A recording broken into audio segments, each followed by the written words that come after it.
passa mais um ano, continuo treinando, né? Continuo perseverando, né? Seja empreender, seja construir uma carreira, ou mesmo no esporte, na maratona, no esporte de endurance. Perseverar, então, é bastante importante. É fundamental o papel do líder em provocar o time, né? E aí, cada geração, né? Cada formação vai ter uma forma de ser tocada diferente, né? De perceber diferente, né? E passa muito pelo desenvolvimento das pessoas, né? E o desenvolvimento, ainda mais nessa geração, é muito autodesenvolvimento. Então, você tem que conseguir tocar as pessoas para que desperte nelas o interesse em se desenvolver, em crescer. 13% do investimento, né? Ou das pessoas que foram alvo de um processo de desenvolvimento possuem uma percepção corporativa, né, das empresas, dos gestores, dos líderes, de que elas efetivamente se desenvolveram.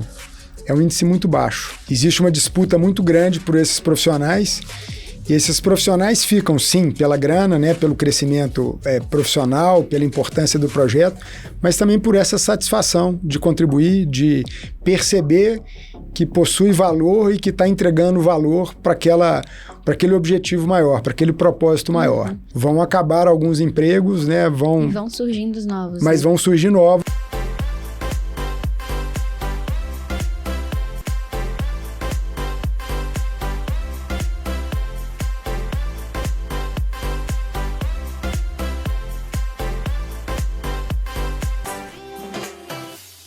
Olá, pessoal! Sejam bem-vindos a mais um PSCast da Gestão de Pessoas ao Recursos Humanos. Hoje nós estamos aqui com o Eric, um empresário e também tem um vasto conhecimento na área de tecnologia. Seja bem-vindo, Eric. Oi, Camila, obrigado. Um prazer estar aqui conversando com vocês e com toda a sua audiência. Ótimo, ótimo. Eric, conta um pouco pra gente desse início da sua trajetória, falando um pouco da sua graduação mesmo, mas de forma mais breve, para que a gente possa seguir aí e focar um pouco mais nesses seus conhecimentos de hoje, na sua trajetória de hoje, de empresário, gestão. Bom, vamos lá. Acho que a gente tem que fazer uma escolha de carreira muito cedo, né? No momento que você ainda não está preparado para uma escolha definitiva de vida. Mas eu tive a sorte de fugir um pouco do padrão da minha família, que basicamente formava engenheiros, e eu escutava sempre, né, que engenharia era um curso mais completo do que o curso de ciência da computação, que foi o curso que eu acabei passando e construí minha carreira toda em cima dele. Acho que foi acertado e na época, quando eu fui fazer, apesar de já ter um computador em casa, mas não programar ainda, eu tive alguns colegas que desde muito cedo já programavam, eu tinha interesse por aquele dispositivo que estava lá em casa, quase que um videogame hoje em dia, praticamente, mas achava que aquilo ali era uma coisa que ganharia muita importância na sociedade de uma maneira geral, teria importância no dia a dia das pessoas, na economia, em todas as áreas de conhecimento, todas as áreas de negócio. E à medida que eu entrei no curso, foi bastante desafiador, né? Um curso que a gente achava muito teórico o começo dele, muita matemática pesada, e aí depois, conversando com alguns colegas que fizeram engenharia e migraram para computação, o curso de engenharia é ainda pior, é mais distante esse começo da realidade, né? Na computação a gente já tinha alguma coisa um pouco prática, e eu acho que a grande vantagem da tecnologia é que ela não é um fim por si só. A tecnologia está sempre atrelada a alguma área de conhecimento, alguma área de negócio, e ela vem, desde que eu comecei a estudar, ou desde que ela existe, transformando essas áreas de negócio. Sim, e isso aí tem um efeito transformador, e isso causa uma percepção de realização, de um propósito, de usar a tecnologia para conseguir transformar as pessoas, os negócios, a sociedade. E muito visionário, né, Eric? Porque naquela época era um curso muito novo ainda. Tanto de mercado, poucas pessoas tinham interesse por esse curso por ser muito novo, né? A tecnologia não era tão inserida no dia a dia das pessoas como é hoje. E tendo esses dois parâmetros, né, do início da sua trajetória, tanto naquela época, pela escolha do curso, e hoje, que você vê aí, enxerga de mais transformador e mais diferente também, sabe? Eu falo diferente tanto para as pessoas em relação à necessidade e indo um pouco mais para além, puxando um gancho voltado para, digamos, para a gestão em si. Naquela época já tinha profissionais na área, mas se a gente fosse olhar, ainda era muito novo, tanto para os gestores e tanto também para quem estava inserindo, né, entrando para esse ramo. Queria entender um pouco da sua visão que você tinha e do que você vê hoje. Eu acho que você tocou num ponto que ele é bem curioso, né? Na época que eu comecei a estudar ciência da computação, a gente estava numa transformação.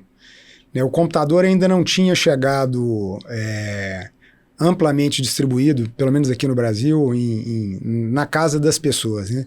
Não era tão comum todo mundo ter um computador, pelo menos ter um computador em casa, né? Uhum. Hoje em dia a gente pode dizer que cada pessoa, cada ser humano tem mais de um computador. As crianças já nascem com telefone, né? Sim, o telefone é um computador, né? Uhum. Um telefone de hoje ele é mais poderoso que um computador que eu comecei a fazer no meu primeiro semestre de curso de computação. Possivelmente o processamento de um telefone hoje, mesmo que mais simples, ele já vai ser muito superior aos computadores mais potentes daquela época. Então, essa transformação a gente pôde perceber ao longo desses anos. Eu lembro ainda do meu pai, engenheiro, quando trabalhava, comentava que a turma da informática, né, na época se chamava dessa forma, era uma turma que vivia isolada. Eram equipamentos grandes, centralizados, que ficavam numa sala com ar-condicionado fechado e a sala tinha que ser climatizada para funcionamento daqueles enormes computadores, né? Então, isso tornava essa turma um pouco segregada do resto da empresa, e era uma turma que conversava só aquela língua. E era um momento de uma época de restrição na tecnologia. Eu lembro, de novo, meu pai comentando que quando foram implantar um sistema na siderúrgica que ele trabalhava na altura, o campo para ter o endereço dos funcionários, ele tinha uma limitação de tamanho, porque espaço, né, memória em computador naquele momento era um negócio muito caro. Então, portanto, tinha que se usar muitas técnicas para tornar as coisas pequenas.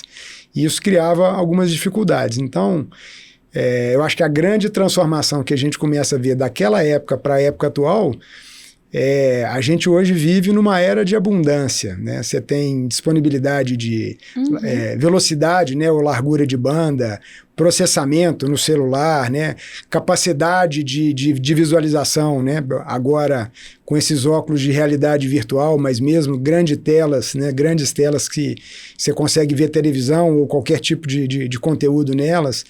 E quando isso começou, a realidade era completamente diferente, né? O ambiente era muito mais hostil e, portanto, as pessoas tinham mais dificuldade de interagir com a tecnologia naquele momento, né? Então, era uma coisa do povo de tecnologia, só eles é que sabiam operar aquelas coisas. Então, essa foi uma transformação de uma coisa restrita e confinada para uma coisa agora ubíqua, disponível, em larga escala e abundante, né? Hoje todo mundo nasce, né, como você comentou, com o telefone, já sabendo, né, já intuitivamente sabendo usar o movimento de pinça, o movimento de rolar a tela. Isso não precisa ensinar para ninguém, isso naturalmente as pessoas... Acontece, né? Já acontece, mas não foi assim. Então a gente parte desse momento e assim, foram várias ondas de transformação que foram criando essa conexão da sociedade com o uso da tecnologia. Ótimo, ótimo. Você participou, né, de muitos projetos na época, participou também de muitos marcos da tecnologia. Eu queria entender um pouco o que esses marcos hoje mais te representa, o que você utilizou, né, dessa toda a sua vivência, trajetória nos dias de hoje. Uma coisa que foi marcante na minha época foi a mudança do cenário de telecomunicações, né, no país e no mundo, com a telefonia celular e junto dela com a internet, né? Depois a gente pode comentar um pouquinho, né, como é que chega nos dias de hoje, que o smartphone é a grande mola propulsora. Desde que a gente entrou na universidade, né, no primeiro período aqui na UFMG, a gente já tinha uma conta na internet, já tinha um e-mail. E na época, o professor que ia criar essa conta, ele precisava explicar, porque não era uma coisa fácil de ser entendida. O que é criar uma conta? O que é... O que é um e-mail, né? O que é uma conta, né? Aí o cara falando como se fosse uma conta em banco. Você vai ter um registro único seu, que é o seu e-mail. E-mail? O e-mail é que você permite mandar uma correspondência eletrônica para pessoas do mundo inteiro. E tem que lembrar que nessa época, né, assim, toda a internet era baseada na universidade num link que, quando eu comecei, era um link de 64 kilobits por segundo. Se você pegar a menor banda larga hoje, vai ser uma banda larga aí de 256 megabits por segundo. Então, é 400 vezes mais rápido do que a gente tinha naquela época para toda a universidade. Então, era uma internet de texto. Era uma internet que ainda era muito incipiente.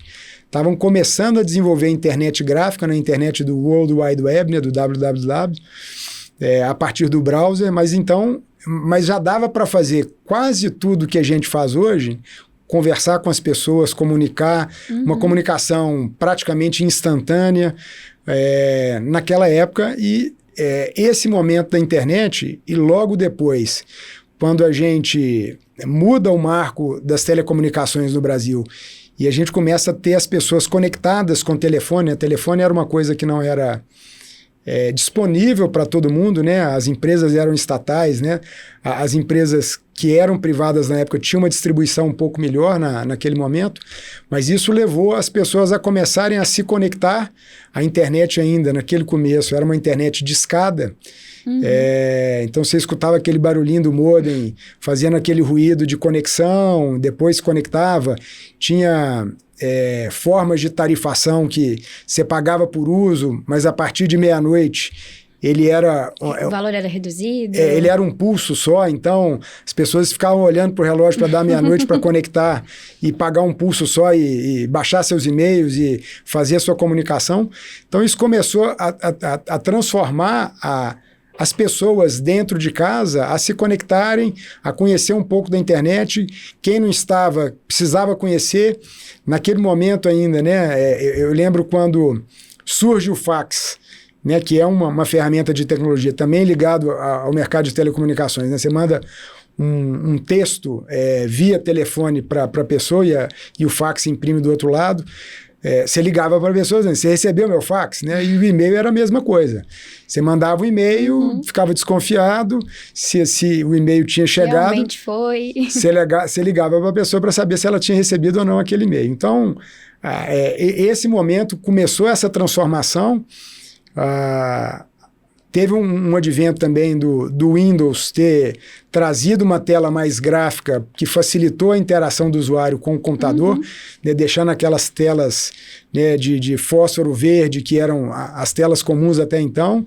Né, esse computador central, né, o mainframe, ele deixa espaço, né, para os microcomputadores e as próprias empresas também começam essa jornada de transformação interna, saindo desse mundo, né, dos computadores centralizados, dos mainframes, que só a turma de tecnologia conseguia comunicar com eles, né, porque eles não tinham uma interface amigável, e começam a adotar o microcomputador e começa com essa interface gráfica, começam a cada um conseguir, de uma maneira mais intuitiva, utilizar a informática, utilizar as ferramentas, ganhar produtividade, porque no final das contas, né, o que a tecnologia traz é uma maior produtividade para as pessoas trabalharem ou desempenharem as suas funções, seja para analisar informação e tomada de decisão, ou seja mesmo uma ferramenta que acelera um trabalho manual, operacional que as pessoas estão fazendo. Então, nessa época da internet, com a facilidade de comunicação que a revolução das telecomunicações provocou, isso deu já um salto lá nos anos 90 para os anos 2000, E a gente começa a ter, já no anos 2000, as primeiras startups, na época elas eram chamadas de .com, surgindo aqui no Brasil, fora do Brasil, e aí toda empresa precisava estar, de alguma maneira, olhando para esse mercado. Uhum. Eu lembro que eu comecei a trabalhar numa siderúrgica que, próximo do bar, teve o Bug do Milênio. O Bug do Milênio também foi uma grande...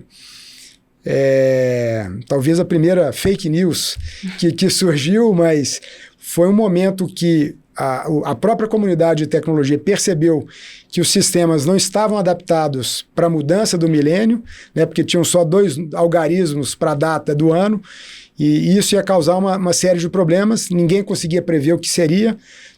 Todo mundo com medo de embarcar num avião nesse horário, porque achava que o avião podia cair, ou medo de parar a hidrelétrica, uma planta nuclear, ou o que fosse, o sistema de telefonia, o sistema de comunicação de um país.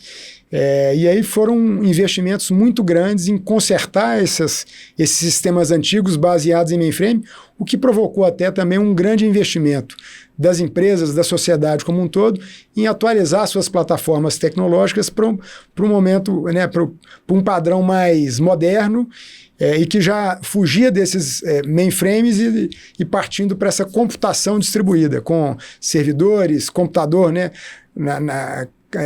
As empresas passaram a adotar um modelo que o trabalhador que trabalhasse numa indústria, numa multinacional ou numa empresa de varejo, de comércio, de serviços, ela tinha que trabalhar com um computador na sua frente. O computador ia garantir que ela tivesse mais produtividade, que o trabalho dela tivesse conectado com as outras pessoas, que se ela fizesse uma parte do trabalho e depois outra pessoa continuasse, aquilo automaticamente, né, apareceria para outra pessoa. E então, hoje não tem quem não trabalhe com computador, né? Ele se tornou ubíquo. Então, esse momento foi bastante rico, chegando ao ponto atual disso tudo está disponível na nossa frente através dos telefones celulares, né? O que o celular veio trazer é uma interface ainda mais fácil, ainda mais intuitiva, que era uma coisa que começou lá nos anos 90 ainda como um primórdio disso aí, como uma facilidade, mas ainda com uma complexidade técnica muito grande. E à medida que o tempo passa, mesmo essa complexidade que fica restrita ao time de tecnologia, ela se torna cada vez mais simples até para o próprio time de tecnologia. Então, seja os times que sustentam a infraestrutura que precisa operar toda essa plataforma, seja a tecnologia para desenvolver novas aplicações, novos sistemas, e a gente está vendo agora o uso de inteligência artificial, que é uma criação do time de tecnologia, podendo substituir programador, podendo substituir quem opera essas plataformas, né? As próprias pessoas estão sendo e assim, empoderadas com isso. Tudo que é muito novo sempre gera receio na sociedade, né? Então, na época que veio os computadores, receio de perderem empregos para computador. Agora, na era que a gente... Não era não, né? Mas hoje, com a vinda do ChatGPT, digamos assim, tem muito desse receio também, né? De ter essas movimentações. Sua visão, Eric, que você vê disso, se teremos esse momento ou se novos cargos irão surgir a partir disso? Eu vejo como uma grande oportunidade, né? Eu acho que a carreira em tecnologia, ela é uma carreira que muda um conceito. E eu lembro quando eu formava, e vou lembrar de um caso que meu pai contou quando... Meu pai era engenheiro de manutenção, mas era engenheiro mecânico, e ele estava numa determinada situação com uma parada de uma máquina na empresa que ele trabalhava, e o engenheiro eletricista que estava cuidando dessa parada, ele batendo um pouco cabeça, tentando usar esse conhecimento de engenharia teórico para adaptar naquele caso prático, e de repente um técnico encosta numa máquina e esse técnico fala, essa máquina aqui está muito quente, isso aqui é essa máquina que está queimada, isso aqui, o problema está aqui, essa solução que o doutor está querendo dar aí vai levar mais tempo e vai chegar na minha conclusão aqui que é essa máquina que está errada. Então, a engenharia tinha muito isso desse efeito prático, né? A próprias técnicas de construção são baseadas em técnicas milenares, né? Mas a engenharia tinha muito isso do conceito prático. E quando eu comecei em tecnologia, a gente veio, na verdade, provocar uma transformação com que o time de tecnologia fazia naquele momento. Uhum. Né? Quando eu comecei a trabalhar, o que existia na empresa que eu entrei eram times de tecnologia ainda da idade do mainframe, e que estavam se atualizando ou não tinham se atualizado, precisavam se atualizar, mas a gente chegou, naquele momento, fazendo uma transformação. Uhum. Então, a tecnologia tem esse modelo de, apesar dos cursos ainda terem um currículo muito teórico, o profissional de tecnologia ele precisa estar muito antenado com o que está acontecendo agora, para ele poder aplicar rapidamente, usando um pouco da teoria que ele tem, mas dessas coisas mais práticas que estão acontecendo no dia a dia, para efetivamente impactar a vida da empresa, a vida das pessoas, e poder transformar e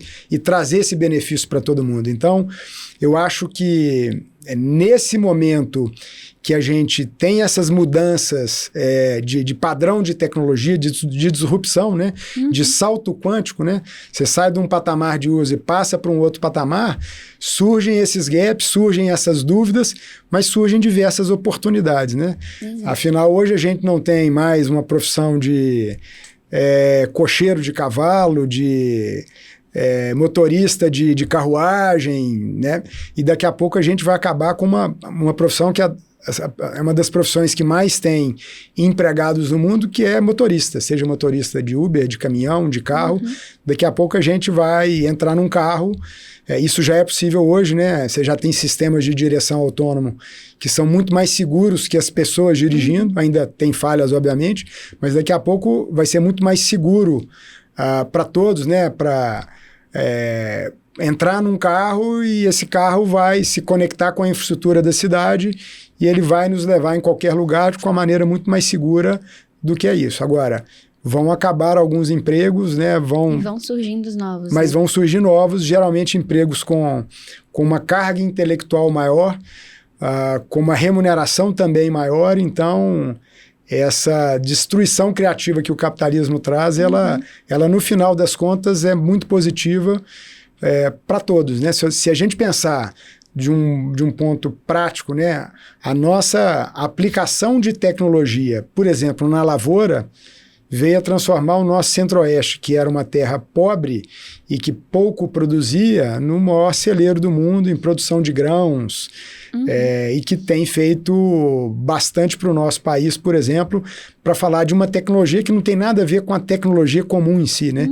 Isso foi uma tecnologia, né, pesquisa e ciência sendo desenvolvida na área de agro, de novas sementes, de novas técnicas de plantio, e agora a gente começa a ver também, né, o uso de tecnologia mesmo, né, drones para irrigação, como reduzir o uso de defensivos ou fertilizantes na lavoura para aumentar a produtividade, como você fazer isso de uma maneira ambientalmente saudável. Então, a tecnologia pode vir agora, né, utilizando sensores e toda essa parte de sensoriamento para atingir esse objetivo. Então, você pega desenvolvimento que foi feito num determinado campo da ciência e potencializa ele com alguns toquezinhos de tecnologia. E aí vai a gente inserindo em outros campos também, conseguindo trazer novos desenvolvimentos, como esses que você citou na área do agro, né? Então, a gente tem bastante desenvolvimento nessa área, a gente tem no dia a dia das pessoas, como sociedade em si, igual a gente comentou também. Hoje não tem quem trabalhe sem computador. Todo mundo tem, pelo menos, um computador ali para poder executar a sua função. Desde que operacional, ainda tem uma tecnologia ali por trás disso. E hoje, você, Eric, estando nessa posição de empresário desse ramo da tecnologia também, eu queria entrar um pouco mais na sua visão de gestão. Se você acha que para esse ramo da tecnologia, o gestor ele tem que ter algumas habilidades e técnicas diferentes para poder lidar tanto com o público, porque hoje uma área que todo mundo precisa e todo mundo busca, né? Então, acaba sendo, ao mesmo tempo que o mercado tem muitas pessoas, tem ali uma certa briga de mercado em busca desses melhores profissionais e para poder retê-los, principalmente. Esse é um desafio grande que a gente vive, né? Hoje eu estou no ramo de tecnologia, no ramo de Talent as a Service.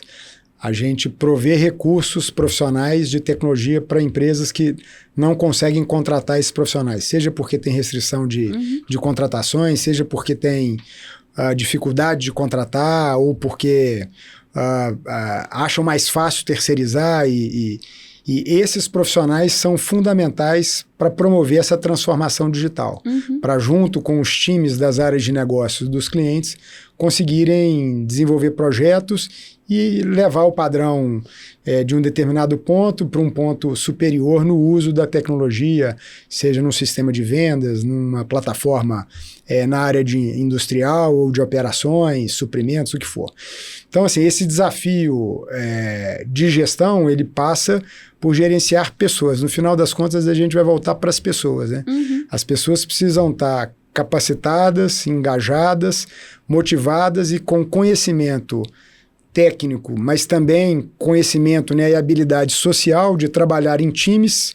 Então, cada vez mais, todas essas multi-habilidades, sejam elas técnicas, né, ou comportamentais, elas são fundamentais para que os times consigam atingir esses resultados, né?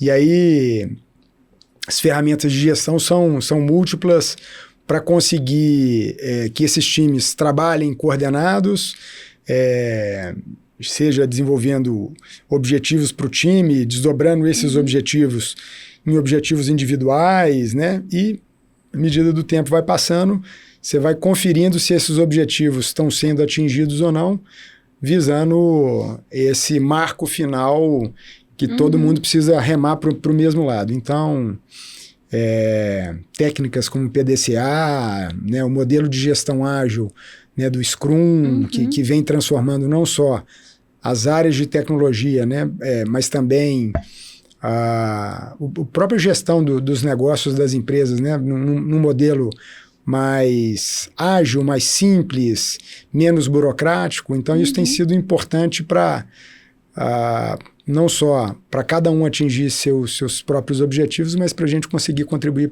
com as empresas e elas buscarem isso aí também. E a gente consegue fazer correlação disso com vários aspectos da vida, né? Assim, você pode fazer isso na sua vida pessoal, né? Tem gente que todo final de ano anota lá quais são os objetivos para o próximo ano, quais são as metas, sejam elas pessoais ou profissionais.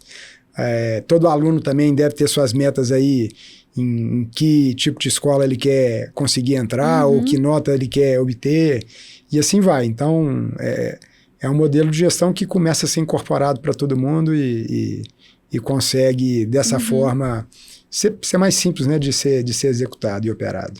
Ótimo, ótimo. E pensando também nesse momento de não só reter, mas também trazer profissionais. Hoje, você vê algum desafio de mercado para trazer esses profissionais? Tem algumas carreiras que elas estão muito disputadas, né? Então, você tem, pegando essas inovações, né, de inteligência artificial, ciência de dados, são posições em tecnologia que estão na crista da onda, os profissionais estão sendo disputados à tapa com grandes salários e normalmente, assim, algumas dessas pessoas não têm nem formação teórica ainda, mas têm a formação prática, têm a experiência prática e estão sendo disputados por todas as empresas. Você começa a ver, inclusive, o fenômeno de fusões e aquisições do acqui-hiring.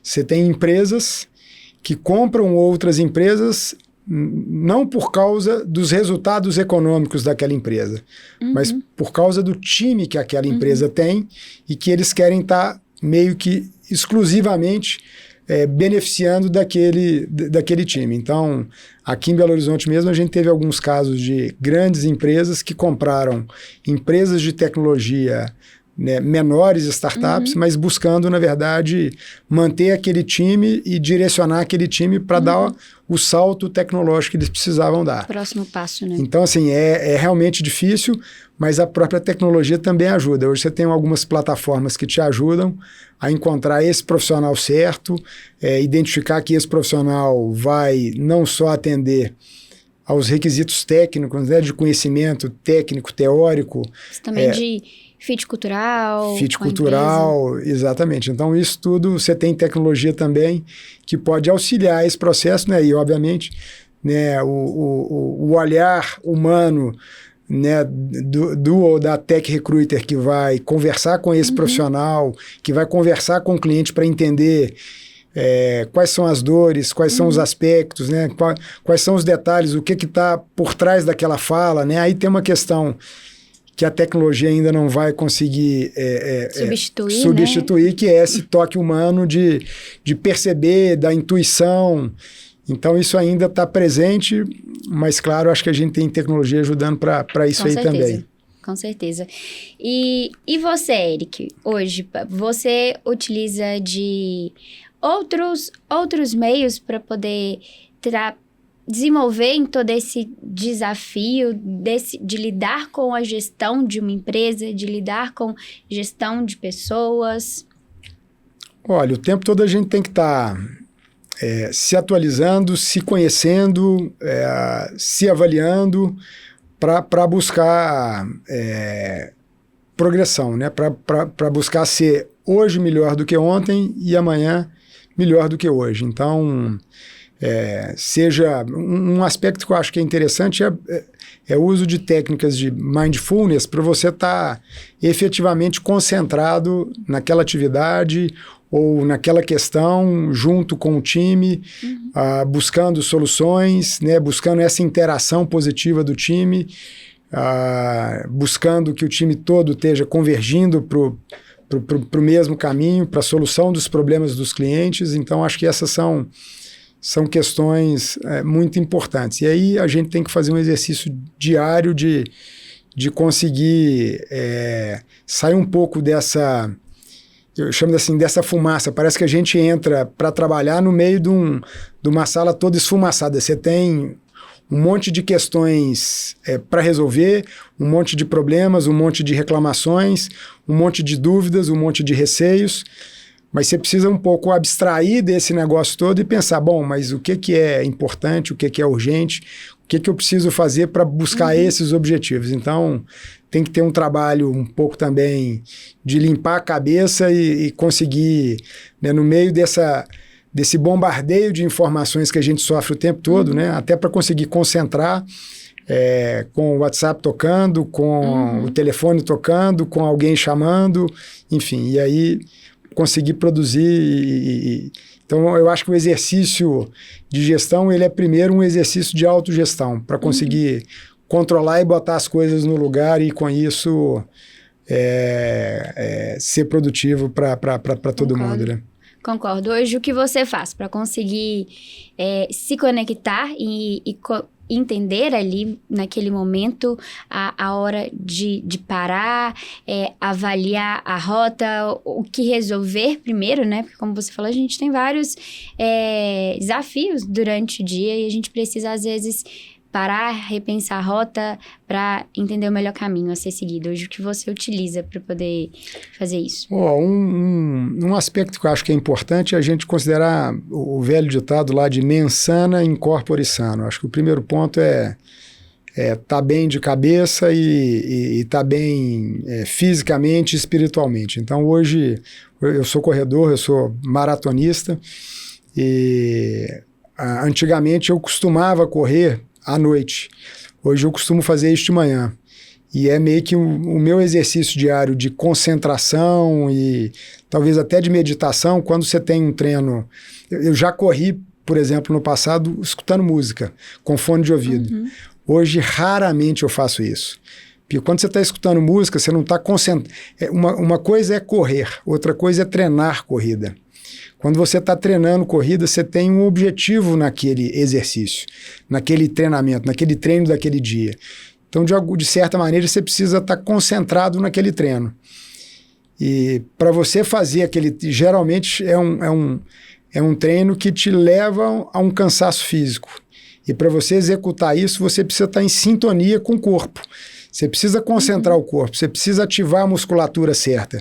Porque se você não ativar os músculos que precisa ativar, você pode acabar tendo lesão, porque você vai forçar algum grupo muscular porque você não está ativando, sei lá, você não está ativando o glúteo adequadamente, ou o abdômen, e aí isso vai forçar sua posterior, alguma coisa assim. Então, você está ali naquele momento, né, concentrado, tentando ter a melhor mecânica para atingir aquele objetivo e repetir isso várias vezes naquela sessão de treinamento, é um belo exercício para quando você, cansado, chegar no trabalho, né, cansado fisicamente, mas com a mente limpa, né, porque você fez esse exercício de tirar todos os problemas, todas as dúvidas, né, aquela noite que você não dormiu bem, e já ficou preocupado só porque você ia dormir tarde, tinha que acordar cedo no dia seguinte, e aí você acaba dormindo um pouquinho pior ainda, vai acordando ao longo da noite. Então você tira tudo isso da cabeça e passa a focar naquele treino, é mais ou menos similar quando eu comentei nesse aspecto de chegar dentro da empresa, você tem uma série de problemas e você precisa conseguir escutar a todos, ter uma percepção de caminho, ter a sua própria intuição e conseguir, a partir disso, formar um julgamento de uma conduta, uma linha de ação, um primeiro problema a ser atacado, dosar a intensidade, né, a força com que você vai agarrar um determinado problema. Tem problema que é mais complexo, que é melhor deixar ele maturar para você tratar um tempo depois, ele um pouco mais tranquilo e você também mais sereno para tratar. Então, esse exercício, e aí, de novo, isso acaba sendo um exercício de autogestão, de autoconhecimento, para conseguir utilizar essas técnicas de gestão, mas para conseguir utilizar isso no momento adequado. E como saber passar isso para o seu time, para que eles consigam se desenvolver também, se autodesenvolver, para ser um time de alta performance? Vai muito pelo exemplo. E aí, a palavra move, né? O exemplo arrasta. Então, isso precisa estar no discurso, mas precisa estar nas práticas. E a gente, às vezes, é traído pelas práticas, né? De repente, quando você acorda, você está vendo coisas acontecendo que estão fugindo o que você tinha como discurso e, de repente, a prática escorregou. Então, aí é o momento de rever esse propósito, a cultura, esses aspectos culturais, esses valores, para que voltar a ser fiéis a eles e conseguir, com isso, engajar todo o time nesse mesmo propósito, utilizando esses mesmos valores. E eu queria entender um pouco mais, Eric, também, do seu projeto, do que você atua hoje como empresa e por que vir da tecnologia e escolher trabalhar com pessoas. Porque, ok, o serviço de vocês é a tecnologia, mas vocês precisam ali de pessoas, você trabalha com pessoas. Então, você tem os dois pontos, o que acaba que quem vem da tecnologia gosta da tecnologia, do técnico em si e tem um pouco desse desafio com pessoas. Então, queria entender por que isso fez sentido para você. Bom, isso aí é algo curioso, né? A gente na Zamit, acabou que a gente vem acompanhando essa mudança que aconteceu com a própria tecnologia, né? A gente comentou mais cedo que o time, né, de tecnologia ou da informática lá atrás ficava isolado numa sala com ar-condicionado, enquanto o resto da empresa estava no chão de fábrica, estava na contabilidade ou no que foi, e era completamente desconectado. Isso mudou radicalmente, né? Assim, o modelo de gestão das empresas mudou e o time de tecnologia ele precisa estar conectado nas empresas. Quando a gente fala de transformação digital, né? Você precisa ter a conversa entre a pessoa de negócio, que conhece aquele processo de negócio, daquele segmento empresarial, naquela empresa, conversando com o time de tecnologia para que eles juntos possam pensar numa solução, pensar numa maneira de atender melhor o cliente, seja ele interno ou externo, mas uma maneira mais eficiente de ser feito. E no final das contas, isso é feito por gente, por pessoas. Foi curioso porque pouco antes da Zamit, a gente era um integrador de tecnologia e a gente se via como uma empresa de tecnologia. Quando a gente lança essa nova marca e foca nesse mercado de Talent as a Service, né, o TaaS, de entregar profissionais para boas oportunidades, a gente, no final das contas, acaba sendo quase que um Tinder. A gente é uma plataforma de matchmaking onde eu preciso apresentar para o meu cliente que tem uma bela oportunidade, um belo projeto, um profissional que vai atender aquele requisito que ele tem. E da mesma forma, eu preciso apresentar para aquele candidato uma oportunidade que vai brilhar os olhos dele. Então, ele precisa ver propósito naquele negócio, ele precisa se conectar com esse projeto, com essa atividade ou com o fim que ele vai estar desenvolvendo. Então, no fim, a gente começa a conectar essas coisas, né? A gente, quando consegue entender bem a demanda, né, seja a demanda formal escrita, mas também aquela, né, subliminar que ele está trazendo, né, para um determinado tipo de profissional, e a gente entrega para o profissional um projeto desafiador que vai permiti-lo crescer na carreira dele, né, e se sentir importante, e se sentir útil à sociedade, à empresa, isso é uma química de muito sucesso. Isso é bastante duradouro, mas precisa, essa química precisa ser constantemente alimentada. Então, você precisa ter ferramentas aí, volta à gestão, né, de acompanhamento desses objetivos, né, dessa expectativa e do atendimento dessa expectativa dos profissionais, do conhecimento necessário para entregar esses resultados, sejam conhecimentos técnicos ou comportamentais, né, hard skills ou soft skills, que são importantes para que as pessoas, de novo, sejam melhores hoje do que ontem e amanhã sejam melhores do que hoje. Então, esse crescimento contínuo ele é muito importante. E no final das contas, apesar de atuar em tecnologia e ser uma pessoa de tecnologia, hoje a Zamit é muito mais uma HR Tech, uma empresa de tecnologia em recursos humanos, né? O time é todo de recursos humanos. O nosso negócio, no final das contas, é em recursos humanos, mas a gente atende o público de tecnologia. Porque é justamente esse público que a gente tem uma carência muito grande de mão de obra. Existe uma disputa muito grande por esses profissionais. E esses profissionais ficam, sim, pela grana, né, pelo crescimento profissional, pela importância do projeto, mas também por essa satisfação de contribuir, de perceber que possui valor e que está entregando valor para aquele objetivo maior, para aquele propósito maior. Então, isso é fundamental nessa jornada. Você pontuou uma coisa muito importante que, hoje em dia, a gente comenta muito, né? Nem tudo é sobre a grana, né? Muitas vezes lógico, uma junção, mas o projeto tem que fazer sentido. O propósito ali dentro tem que fazer sentido. Isso é algo que a gente vê muito com essa nova geração que vem também, né? É uma característica mais forte dessa nova geração de estar alinhado com o projeto, com o propósito ali da empresa. Como você lida hoje com essa nova geração que vem aí hoje para a Zamit? Essa é uma geração mais fluida, né? É uma geração que muda o patamar da minha geração, por exemplo, onde formação ela deixa de ter a importância que tinha antes. No passado, né, na minha época, quando iniciava a carreira, a formação acadêmica era importante porque estava naquele momento de transição da tecnologia e essa formação era importante para isso. Mesmo que a formação fosse muito teórica, e ainda um pouco distante da prática, né? Eu acho que sempre vai ter esse gap, né, de formação teórica e os aspectos práticos do dia a dia, mas hoje esse gap talvez seja um pouco maior. E você tem diversos bons profissionais que estão deixando de lado um pouco essa formação teórica e extensa para buscar uma formação prática, um curso prático, mas ter o conhecimento para aplicar imediatamente.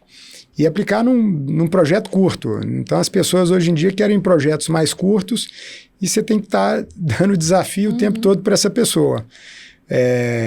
E aí esses profissionais começam a também criar vínculo, seja vínculo com aquele propósito da empresa, seja vínculo com a própria liderança, né? O papel da liderança nisso é bastante importante. Primeiro, de entender cabeças diferentes, né? Uma forma de ver o mundo bem diferente, né? Hoje em dia você já vê essa geração Z, depois de 1-2 anos de trabalho, querendo fazer sabático. Né? Isso, na minha geração, a pessoa fazia isso já experiente na carreira. Hoje essas pessoas querem ter experiência, querem ter vivência, querem conhecer o mundo. E dessa forma, assim, né, conhecendo o mundo, eu acho que elas também se tornam melhores profissionais. Né? Hoje, a própria tecnologia já permite que as pessoas possam trabalhar de qualquer lugar do mundo. A gente tem gente... Essa semana está vindo um profissional que estava na Europa, está voltando para o Brasil por uma questão familiar, mas estava trabalhando de lá. Ninguém dava conta que ele estava lá. Claro, ele tinha uma dificuldade, talvez confuso, né?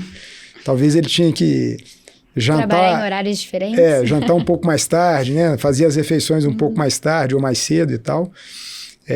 Mas isso a tecnologia permite fazer. E, de novo, né, tem a questão do contato humano, da gestão, da proximidade, do olho no olho. Eu acho que isso ainda continua fazendo diferença e vai fazer diferença um bom tempo, né? Você trouxe um ponto muito importante, que foi tanto o home office e tanto essa geração diferente que nós comentamos.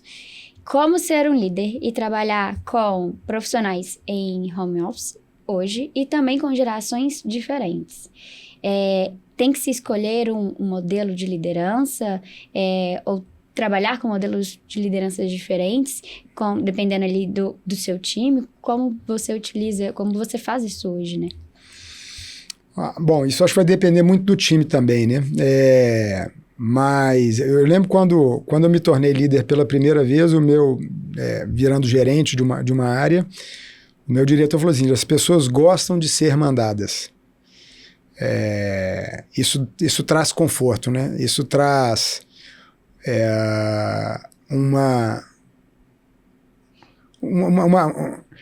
um conforto de, ok, eu preciso executar essa tarefa. Mas, eu sei que isso vai dar certo porque você solicitou. Isso, mas ao mesmo tempo, isso ainda é um pouco pobre, porque a pessoa sendo bem mandada e ela executando aquilo apenas, né? Claro, cada dia que passa ela vai se tornar um pouco melhor naquilo, mas ela precisa chegar no ponto de conseguir questionar ser mandada, né? Questionar, será que isso é a melhor forma? Não existe uma forma melhor? Então, esse constante desafiar, né, de trazer as pessoas para pensar melhor, né, para pensar formas melhores de fazer, isso é fundamental o papel do líder em provocar o time, né? E aí cada geração, né, cada formação vai ter uma forma de ser tocada diferente, né, de perceber diferente, né? E passa muito pelo desenvolvimento das pessoas, né? E o desenvolvimento, ainda mais nessa geração, é muito autodesenvolvimento. É uma geração que se concentra pouco em profundidade, né? O texto tem que ser curto, o vídeo tem que ser curto, né? O podcast não pode ser muito longo. Né? Quem manda um áudio de mais de 30 segundos no WhatsApp... 2.0. Né? Já tem que ser 2.0, mas já vira podcast. Então você tem que conseguir tocar as pessoas para que desperte nelas o interesse em se desenvolver, em crescer. Recentemente eu vi um material de uma consultoria de desenvolvimento em recursos humanos comentando que 13% do investimento, né, ou das pessoas que foram alvo de um processo de desenvolvimento possuem uma percepção corporativa, né, das empresas, dos gestores, dos líderes, de que elas efetivamente se desenvolveram. é um índice muito baixo. Então, assim, esse é um desafio eterno de como é que você vai tocar as pessoas para elas se desenvolverem, né? De novo, né, tem aquela figura da criança, né, de contestar os pais o tempo todo, e quando você fala para não fazer uma coisa, é lá que ela vai fazer. A mesma coisa acontece nas empresas. Você tem profissionais que são meio crianções ainda, né, que você fala para não fazer uma coisa ou toma determinadas atitudes para contestar, para provocar, para tentar quebrar o status quo, etc. Em alguns casos isso pode ser produtivo. Eu ia comentar isso agora, porque em alguns casos você consegue descobrir uma nova forma de fazer, você consegue otimizar, você consegue desenvolver ali uma pessoa, né, para que ela consiga trazer um novo modelo mesmo. Em outros casos, dependendo da situação, vira acho bagunça. que entrar nisso que você comentou. Vira Exatamente. bagunça. E aí, quer dizer, diferenciar um do outro, vou te falar, não sei se é ciência ou se é arte, assim, é difícil, não é fácil, não. E como envolve pessoas, assim, qual o ponto ideal, da mesma forma também, né, se levar para criar filhos, né, é apertado, né, eu aperto demais com meu filho, seja em nota, não deixo sair, não deixo ver televisão, não deixo ter celular, limito isso, limito aquilo, e depois você vai perder essa pessoa, você vai perder a conexão com essa pessoa. No fim, nós estamos falando de como é que a gente consegue criar essa conexão. Como é que eu consigo tocar a pessoa para que ela perceba aquele comportamento inadequado naquela situação, ou, eventualmente, aquele mesmo comportamento, ele é adequado numa outra situação. E, no final das contas, você pode expor, mas, assim, a pessoa do outro lado é que tem que perceber isso. Tem que fazer sentido, né? Tem que fazer sentido para ela, exato. E ela tem que ter a capacidade de conseguir perceber ela nesses momentos que tem esse determinado comportamento ou atitude. Então, E é uma linha tênue, né? De saber até onde... ok, isso aqui dá, vou testar, e até, não, isso aqui realmente não vai dar certo, vai trazer coisas negativas para aqui dentro. Então, E não só isso, né? Assim, quem nunca escutou um pai ou uma mãe dizer o seguinte, mas eu criei os 2 filhos da mesma forma. Esse filho saiu desse jeito, aquele filho saiu do outro. Ou um líder dizendo, né? Eu trato todo mundo aqui igualitariamente, mas esse profissional rende mais, esse outro rende menos. eu acho que esse é o exato problema, sabe? Cada um Eric, é cada um, né? Cada um é cada um. Não tem como você pegar uma forma e querer ofertar para todo mundo. Cada um entende de um jeito, o que faz sentido para um é o que faz sentido para outro. A forma de aprender também é individual. Então, precisa se individualizar também esses espaços. O tempo todo. E a forma de tocar, como você comentou. Acho que vai muito da forma de liderar, da forma de gerir ali o time como um todo. Ótimo. Bom, você comentou um pouco comigo também a respeito da sua vivência na maratona, que tem um ponto importante que você queria trazer, um case que você viveu. Então, fica aberto também. Olha, tem um aspecto interessante, né, da corrida, e eu vou trazer primeiro uma fala do Nizam Guanais dizendo que a maratona é o novo MBA. Né? Antigamente, né, as formações de MBA eram importantes para dar uma visão de negócio, e o que o Nizam veio provocar num artigo que ele escreveu acho que foi para a Folha de São Paulo, é que o profissional que se dedica no esporte de endurance, né, seja o triatlon ou o corredor de maratona, né, a gente pode dividir o corredor entre o corredor de provas menores e o corredor de maratona, né, quem corre 5 km corre 10 e quem corre 10 corre 21, né, uma meia. Mas são coisas diferentes de correr uma maratona, né? A maratona, todos dizem que começa mesmo depois dos 30 quilômetros. Você tem 12 para terminar, mas depois de ter feito 30. E que para isso você precisa ter muita disciplina, muito autoconhecimento, muito planejamento e não é fácil acordar às 5 da manhã ir lá fazer um determinado treino, porque às 8, 9 você tem que estar no trabalho produzindo. Então, a corrida traz para o mundo dos negócios, para o mundo da gestão, alguns exemplos interessantes, né? Eu quando comecei a correr, eu corria porque eu gostava na época eu jogava squash e eu gostava de tomar sol. Mas aí eu tive uma lesão na lombar, tive um princípio de hérnia, não dava mais para jogar squash. Então, foi natural começar a correr mais, e de só correr eu comecei a treinar corrida, e comecei a fazer umas provas menores, e de repente me deu um estalo de fazer uma maratona. Eu lembro até num evento da escola da minha filha, ela fala que eu iria fazer a maratona de Nova York, e eu fiquei até com vergonha, porque não estava inscrito para a maratona de Nova York, mas acabou que essa fala dela, eu fui inscrever na minha primeira maratona. Na época, Nova York era por sorteio, porque já naquela época a demanda por gente querendo fazer a prova era muito superior à quantidade de inscrições disponíveis, e eu dei sorte de ter sido sorteado na primeira vez que eu inscrevi. E eu inscrevi depois que minha filha comenta isso num Dia dos Pais, numa festividade na escola, que eu tinha plano de fazer a maratona de Nova York. Mas queria fazer maratona, como já tinha tido filho, tinha que plantar uma árvore, tinha que escrever um livro. Na minha lista tinha lá correr uma maratona também. Mas eu curti esse processo, né? No fim, a diferença do treino para uma maratona para um treino normal de corrida é que os treinos começam a ficar maiores e mais intensos. Então, se antes você corria 1 hora, você tem que, em alguns determinados treinos, você vai correr 2 ou 3 horas. Então, isso fica um pouco mais desgastante. Mas eu achei aquilo desafiador, de você fazer trocas. E eu comecei a trocar, por exemplo, ao invés de sair à noite e beber numa sexta-feira, eu tinha que encontrar com uma turma que também iria fazer a maratona de Nova York, para treinar com eles e me preparar para chegar bem no dia da prova. E eu gostei muito desse processo. E eu tive bons tempos, né, nas minhas primeiras maratonas. Mas eu não conseguia baixar de um patamar. Eu tinha tempos próximos de 3:30, que é um excelente tempo. O 3:30 vai dar uma velocidade de corrida que permite, por exemplo, passar em qualquer teste desses de TAF, né, de teste de aptidão física, Exército, Polícia Federal, né, esses testes aí de concurso. Essa velocidade permite isso.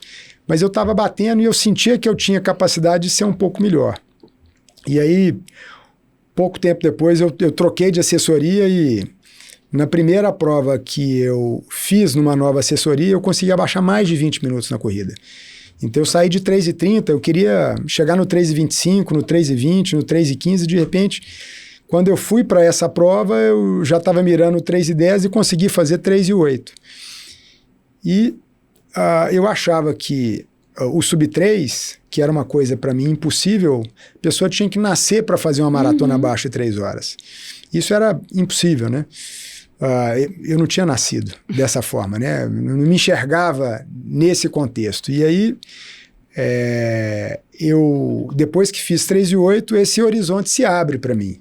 E aí você passa a sonhar com essa possibilidade. Tá mais próximo, né? Você passa a mentalizar, você passa a trabalhar por esse sonho. Então, da mesma forma que a gente na corrida, você pode sonhar com alguma coisa, né? O sonho grande lá, né? O livro de gestão lá dos 3G comentava isso, né? Do sonho grande que eles tinham de transformar a Brahma numa grande cervejaria, depois a Brahma se funde com a Antártica, vira Ambev, depois vira Global Bev quando eles fundem com a Stella Artois belga, depois eles compram a Budweiser e se torna o maior grupo cervejeiro do mundo. Então, aos poucos, pensando e agindo pequeno, eles foram construindo esse sonho grande. E da mesma forma, eu fui construindo esse sonho de primeiro sair dessa casa lá do 3:29, 28, 27, que era o que eu tinha, de repente caiu para um 3:08. No ano seguinte, eu consegui fazer um 3:02, e que foi bastante curioso para a gente conhecer a nossa mente, o nosso sentimento, né? Ganhar autoconhecimento, que é importante na gestão, né? Na percepção de como é que as pessoas estão reagindo a isso tudo.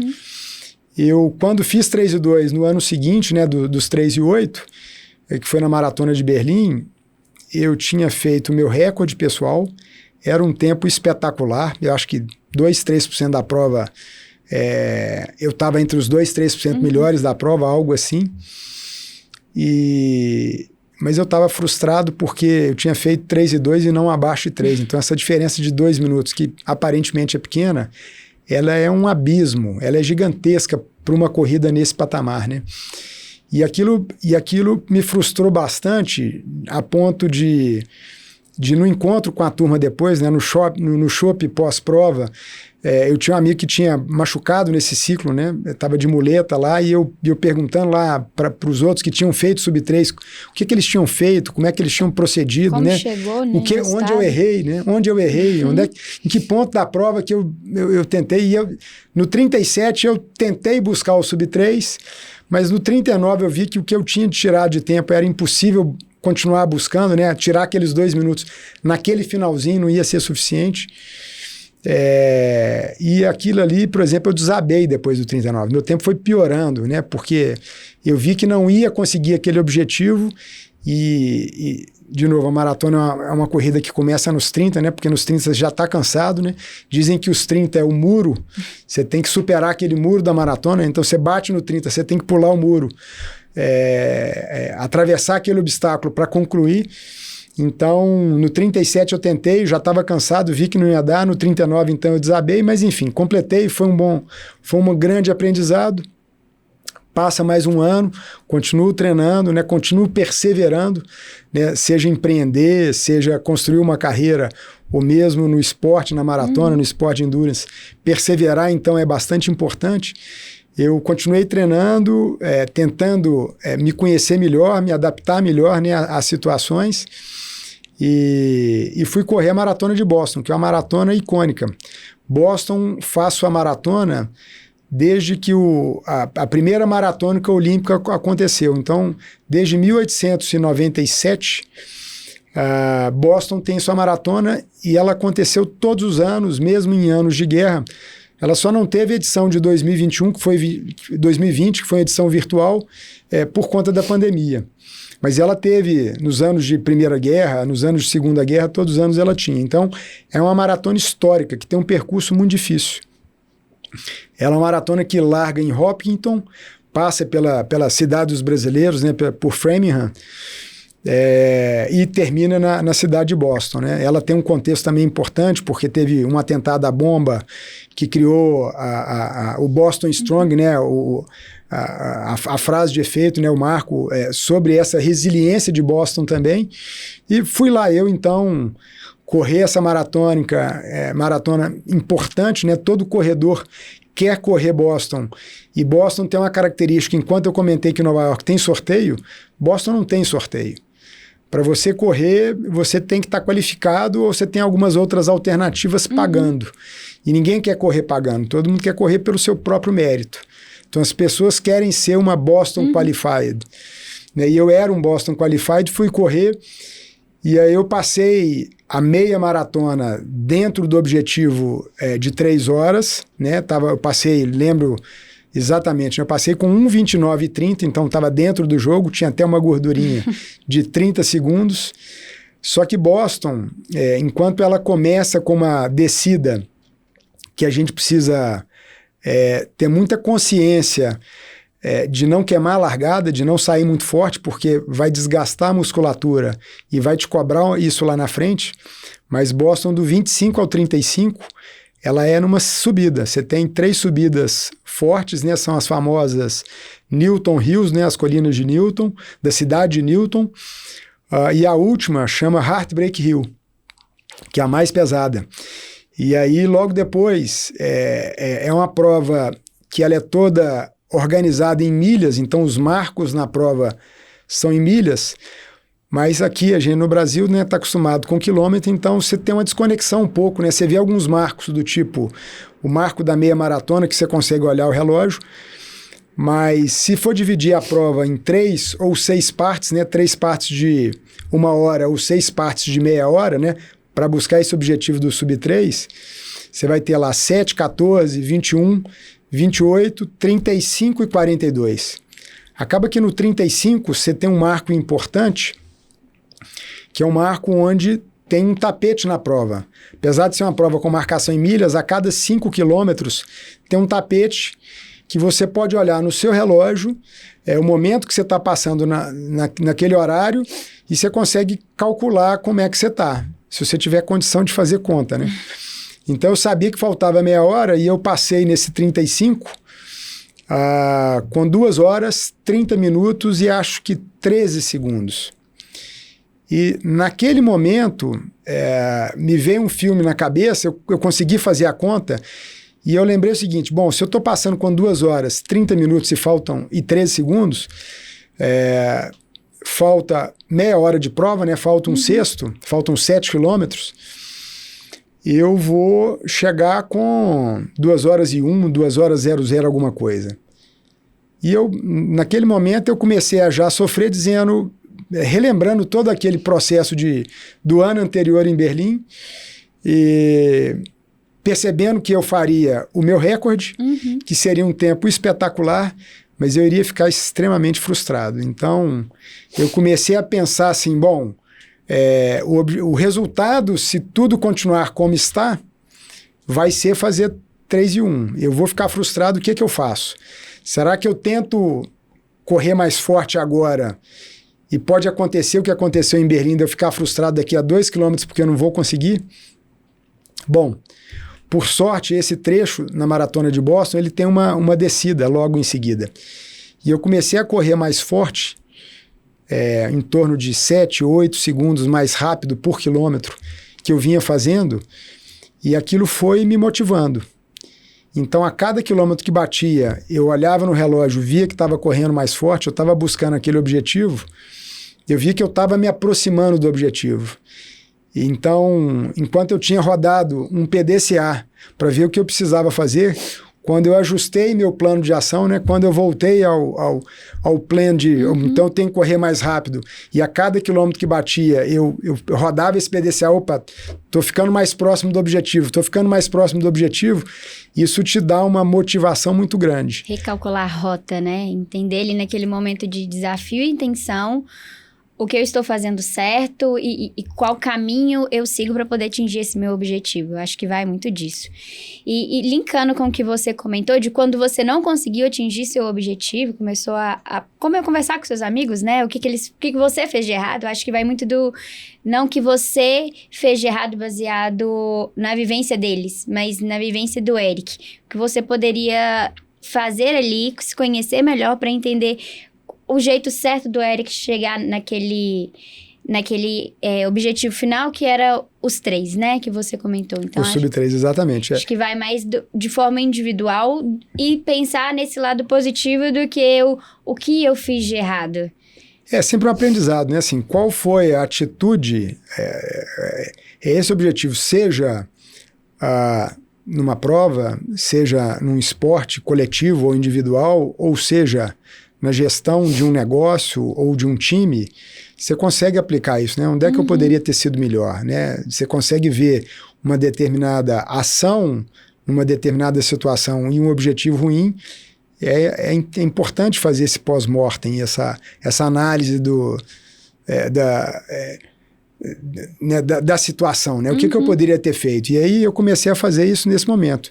E à medida que uma mudança de atitude começa a produzir resultados um pouco melhores, isso te dá uma motivação enorme. Então, quando você vê um time, né, a gente acabou de ver viradas épicas de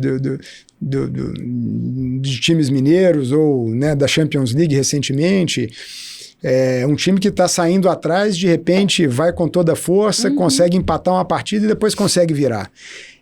Esse mesmo espírito de mudar um pouco a atitude, mudar a postura, e aí você começa a perceber resultados, você começa a ver, isso te dá ainda mais motivação de seguir nessa mudança, nesse caminho que está dando certo, e você começa a colocar todas as fichas, e acabou que nesse dia, quando eu passei pelo 40, eu já não conseguia fazer conta, eu já não conseguia fazer essa conta que eu tinha feito no 35, porque a conta no 35 falta meia hora.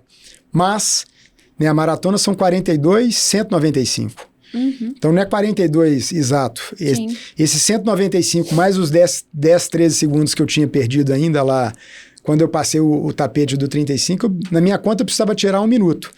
Então, quando eu fui tirando lá 7, 8 segundos por quilômetro, eu já não conseguia fazer conta quanto que tinha, mas eu sentia que tinha alguma coisa que, em algum momento, vinha uma mensagem de Deus, uma percepção que ia ser a hora de dar o sprint final. Então, quando você está prestando, né, com empatia com o time, atento ao seu negócio, a reação do seu concorrente, né, ao seu cliente. Entender também o que motiva o time. Isso, da coletividade do time, seja de um time de futebol ou da sua própria motivação, eu percebia que naquele momento, em algum momento, ia aparecer a hora de buscar o pedacinho que faltava para buscar aquele objetivo que, para mim, há muito tempo atrás era impossível e eu estava muito próximo de viver aquele sonho.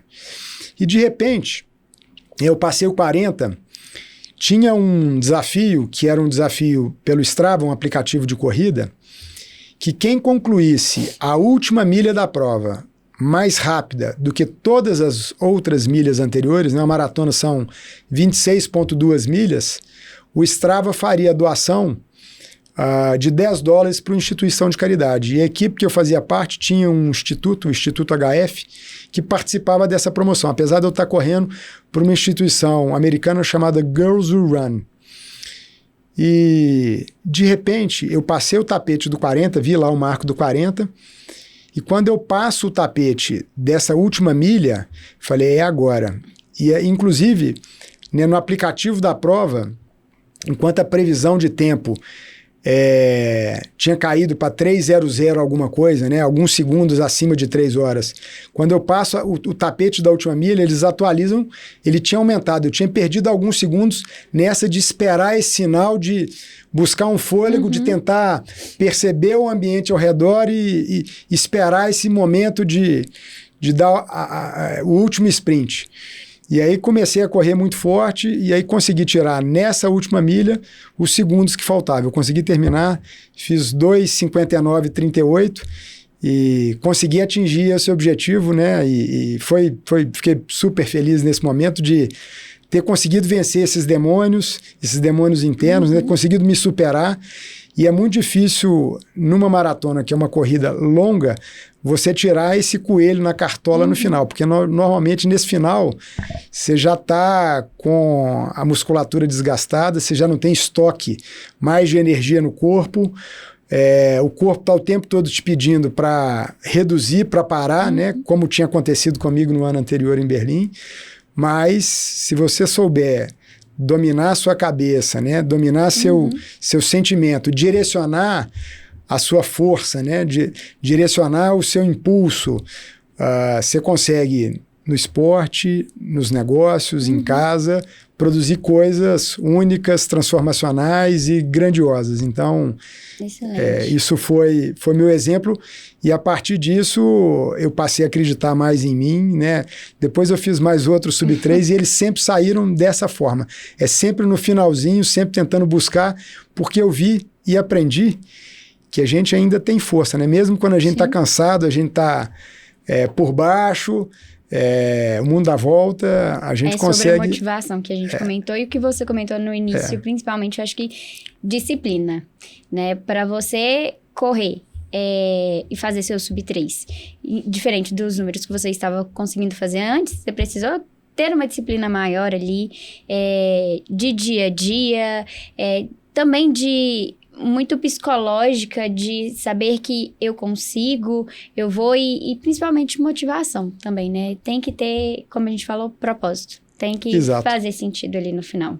Exato, é isso aí. Então, essa disciplina te leva a esse patamar, né? O que faltou era um pouquinho desse controle emocional, maior, né? De conseguir sustentar um sofrimento um pouco maior, e o bacana desse processo é que você começa a ver que é capaz, começa a acreditar em si muito mais, e você consegue manter essa dificuldade, né? Nessa adversidade, consegue manter e executar o que precisa ser feito. Então, seja no final da corrida, seja o time que vira nos minutos finais do jogo, porque está concentrado, seja quem está trabalhando também consegue atingir resultados bem grandiosos, mesmo que o contexto seja de dificuldades, né, seja independente do mercado estar caindo ou estar subindo, as pessoas que são... E sempre vai ter dificuldade, se não tiver... Sempre tem. Se não tiver, tem algo errado. Sempre tem. E pra gente finalizar, Eric, eu queria te fazer uma pergunta final. Queria saber qual foi a pergunta que ninguém nunca te fez, desde que seja sua vida profissional, sua vida pessoal, maratona. Queria saber se tem algo que ninguém nunca te perguntou hoje que você gostaria de comentar. Bom, uma pergunta que me ocorre, apesar de ser uma pergunta frequente, mas ela é uma pergunta sempre nova e sempre difícil de responder. A pergunta é assim, e agora? Né? Eu acho que esse ponto o que a gente vai fazer a partir de então, né? Acho que cada dia você tem que tentar construir um conhecimento novo, uma forma nova, uma percepção nova, porque isso vai te fazer uma pessoa mais completa, né? Eu acho que essa jornada, né? O que os anos de experiência nos dão é justamente isso, experiência. Lembrar de situações que deram errado no passado, situações que causaram desconforto, mas que agora você tem mais elementos, mais conhecimento para lidar com aqueles desconfortos. E, eventualmente, uma coisa que deu errado no passado, agora, com um jeitinho diferente, com esse aprendizado, né, com uma forma um pouco diferente de fazer, de repente essa forma nova pode gerar um resultado novo, diferente, melhor, e dentro do que você espera, diferente do que aconteceu no passado. Então, eu acho que a grande questão é o que a gente faz a partir de então.